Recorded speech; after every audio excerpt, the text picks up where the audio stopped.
बहुत समय पहले की बात है। एक महान ऋषि जंगल में गहन तपस्या कर रहे थे। एक दिन जब वे नदी किनारे स्नान कर रहे थे, तभी एक बाज आसमान से उड़ता हुआ आया। उसके पंजों में एक छोटी मादा चुहिया थी।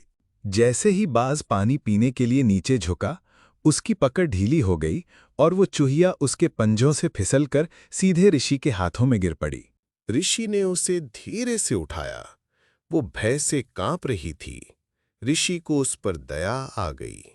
उन्होंने सोचा, अगर इसे ऐसे ही छोड़ दूं तो कोई बाज या बिल्ली इसे खा जाएगी। ऋषि ने अपनी तपस्या से प्राप्त शक्ति का उपयोग करते हुए एक मंत्र पढ़ा और चूहिया को एक सुंदर कन्या में बदल दिया। अब वो छोटी चूहिया एक मनमोहक युवती बन चुकी थी। ऋषि उसे अपने आश्रम ले आए और प्यार से उसका पालन पोषण करने लगे। आश्रम में हर कोई उस कन्या को पसंद करने लगा। जब वो कन्या विवाह योग्य आयु की हो गई, तो ऋषि ने सोचा, अब मुझे इसके लिए एक योग्य वर खोजना चाहिए।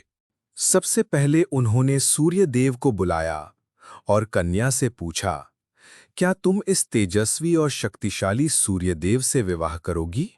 कन्या बोली, वो तो अच्छे हैं पर बहुत गर्म है। क्या आप कोई और अधिक शक्तिशाली वर खोज सकते हैं? ऋषि ने सूर्य देव से पूछा, आपसे अधिक शक्तिशाली कौन है? सूर्य देव ने मुस्कुराते हुए कहा, मैं तेजस्वी हूं, पर मेघ बादल मुझे ढक सकते हैं। वे मुझसे अधिक शक्तिशाली हैं। ऋषि ने मेघराज को बुलाया और कन्या से पूछा, क्या तुम मेघराज से विवाह करोगी? नहीं, ये तो बहुत काले हैं। कृपया कोई और शक्तिशाली वर ढूंढिए। ऋषि ने मेघराज से पूछा, आपसे अधिक शक्तिशाली कौन है?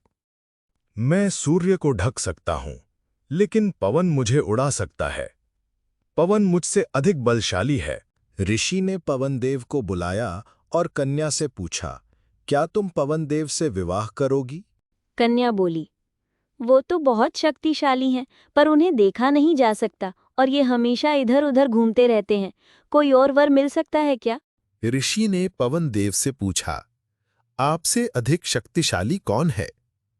पवन देव ने उत्तर दिया, मैं बादलों को उड़ा सकता हूं, पर पर्वत मुझे रोक देते हैं।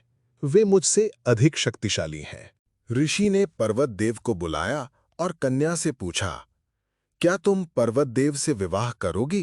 कन्या बोली, ये तो एक ही जगह पर स्थिर रहते हैं, कहीं जाते नहीं।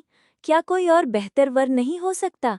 ऋषि ने पर्वत देव से पूछा, आपसे अधिक शक्तिशाली कौन है? पर्वत देव बोले, मैं तो अड़िग हूं, पर चूहे मुझे खोद खोद कर भीतर तक छेद बना देते हैं। चूहे मुझसे भी ज्यादा शक्तिशाली हैं। यह सुनकर ऋषि मुस्कुराए और एक योग्य चूहे को बुलाकर अपनी पुत्री से पूछा, क्या तुम इस चूहे से विवाह करोगी? कन्या खुशी खुशी तैयार हो गई।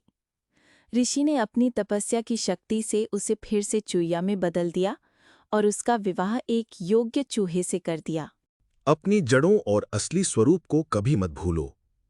जो हमारे स्वभाव और प्रकृति के अनुरूप है, वही हमारे लिए सबसे उपयुक्त होता है।